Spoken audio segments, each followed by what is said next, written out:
Everyone, welcome back to our channel. In today's video, I'll show you guys how you can edit the audio in Filmora. If you just want to edit the audio and not the video, this video is for you. First, open the Filmora app on a mobile device. Then select the video you want to edit the audio in. After you've selected the video, simply tap on the video and swipe until you see an option called Extract Audio.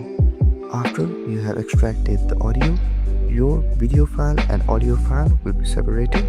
Then you can tap on the audio file and edit by either adding any voice effects, editing the volume, or cropping the audio.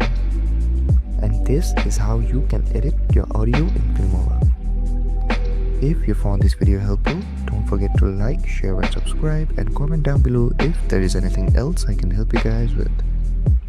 Thank you so much for watching, and I'll see you guys next time.